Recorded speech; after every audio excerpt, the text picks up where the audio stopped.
Պետական եկամուտների կոմիտեի ներքին անվտանգությունը սեփական աշխատակիցների թույլտված հանցագործությունների վերաբերյալ 20 հաղորդում է ուղարկել դատախազություն։ Այս վիճակագրության ցուցանիշն ամենաբարձրն է ներքին անվտանգության վարչության ստեղծման օրվանից ի վեր։ Անցկացվել է 103 ծառայողական քննություն, արդյունքում 78 աշխատակից ենթարկվել է պատասխանատվության։ Ոմանք ստացել են նկատողություն, որոշները հեռացվել են աշխատանքից։ Եվս 8 դեպքի վերաբերյալ տվյալները փոխանցվել են ազգային անվտանգության ծառայություն եւ հակակոռուպցիոն կոմիտե, ավելի խորը ստուգումներ անելու համար։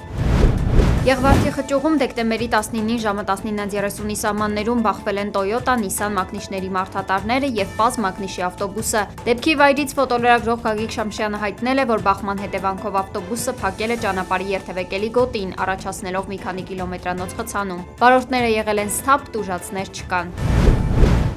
Երևանի քաղաքապետարանի հաշվեկշռում հաշվառված 40 համարի երթուղին սպասարկող ավտոբուսը շղթայական վթարի պատճառ է դարձել։ Ինչպես դեպքի վայրից հայտնում է ֆոտոլրագրող Գագիկ Շամշյանը, Մալաթիա Սեբաստիա վարչական շրջանում ավտոբուսը բախվել է Mustang մակնիշի ավտոմեքենային, ապա Volkswagen եւ Toyota մակնիշների ավտոմեքենաներին։ Ավտոբուսի վարորդը տեղափոխվել է մայրաքաղաքի բժշկական կենտրոններից մեկը։ Ֆոտոլրագրողի փոխանցմամբ վարորդները եղել են սթափ, սակայն թե ինչ հանգամանքներում է եղել վթարը դեռևս պարզ չէ։ Երևան-Արմավիր ավտոճանապարհին բախվել են Ford Transit մարդատար գազելը եւ Mercedes Շալանդ բեռնատարը։ 4 մարդ մարմնական վնասվածքներով տեղափոխվել է Վաղարշապատ բժշկական կենտրոն։ Բախման հետևանքով առաջացել էր դիզվառելիքի արտահոսք, երթևեկությունը ժամանակավորապես դադարեցվել, քանի որ բեռնատարը ճանապարհը փակած է եղել։ Դեպքի վայր ժամանած փրկարարները հոսանքազրկել են մեքենաները եւ մաքրել ճանապարհ։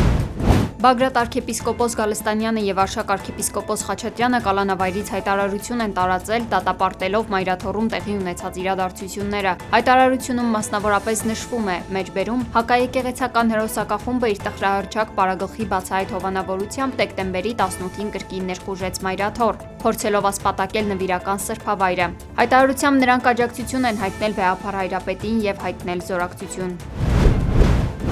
Այս օրերին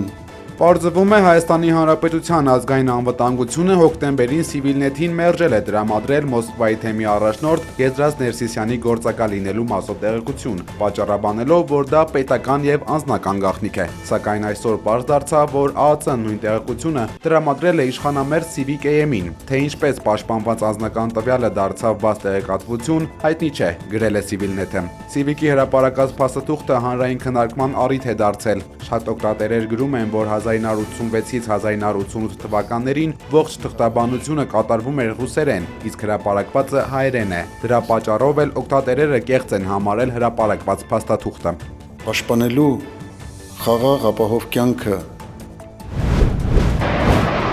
ԱՄՆ կենտրոնական հրամանատարությունը հայտարարել է Իրաքի եւ Լևանտի իսլամական պետությունը ահաբեկչական խմբավորման դեմ լայնածավալ ռազմական գործողության մասին։ Ըստ պաշտոնական հաղորդագրության ամերիկյան ուժերը կենտրոնական Սիրիայի տարբեր հատվածներում հարվածել են ավելի քան 70 թիրախների, կիրառելով կործանիչ ինքնաթիռներ, հարձակողական ուղաթիռներ եւ հրետանի։ Հայտարարվել է նաեւ, որ թիրախավորվել են մասնավորապես Դաիշի ենթակառուցվածքները, զինապահեսները եւ հենակետները։ Դեկտեմբերի 13-ին Սիրիայի Պալմիրա քաղաքում խմբավորման հարձակման հետևանքով սպանվել էին 2 ամերիկացի զինվորներ եւ 1 ամերիկացի քաղաքացիական թարգմանիչ։ Նախագահ Թրամփը խոստացել էր սա անպատասխան չթողնել։ Մեջբերում, ինչպես խոստացել էի մարդասպան ահաբեկիչների վերաբերյալ, մենք շատ ուժեղ հարվածներ ենք հասցնելու Սիրիայում գտնվող Դաիշի հենակետերին, նշել էր նա։ Իրաքի եւ Լևանտի իսլամական պետություն կամ Դաիշ անվանումը ստացած միջազգային ահաբեկչական խմբավորումը ձևավորվել է Իրաքում եւ Սիրիայում։ Դաիշը ճանաչված է որպես ահաբեկչական կազմակերպություն ԱՄՆ-ի, Եվրոպական միության, Ռուսաստանի եւ բազմաթիվ այլ երկրների կողմից։ Թեև վերջին տարիներին խմբավորման վերահսկողության տակ գտնվող տարածքները զգալիորեն կրճատվել են, այն շարունակում է իրականացնել հարձակումներ Սիրիայի եւ տարածաշրջանի այլ հատվածներում։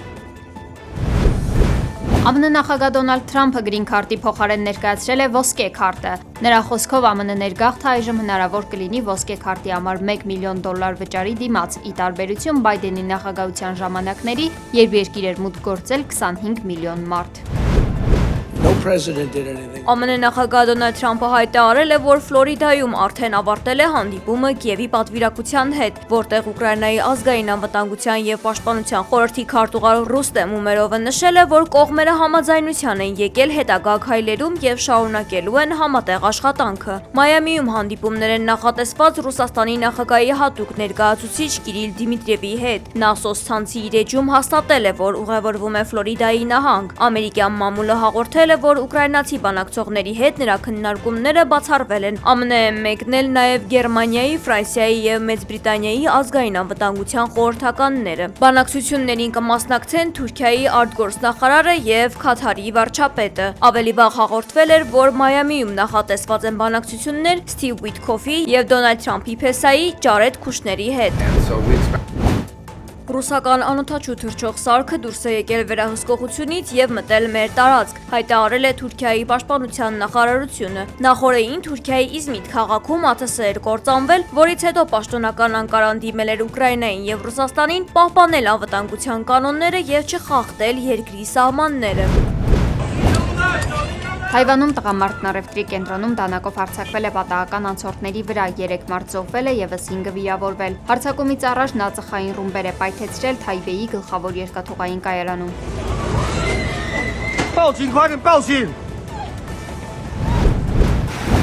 Արաբական Միացյալ Էմիրություններում Դուբայի հորդառատ անձրևները հեղեղել են քաղաքի ճանապարհները։ Կադրերում երևում է, թե ինչպես են տրանսպորտային միջոցները դժվարությամբ շարժվում փողոցներով, իսկ անցորդները ջրի հոսքի միջով։ Դուբայի իշխանությունները հասարակական անվտանգության ապահովման համար հորդորել են պահպանել երթևեկության կանոնները, հակվել են հանրային զբոսայգիները եւ լողափերը։ Սպասվում է, որ տարբեր ինտենսիվությամբ տեղումները կշարունակվեն, իսկ որոշ շրջաններում կայծակ, ամպրոպ եւ կարկուտ։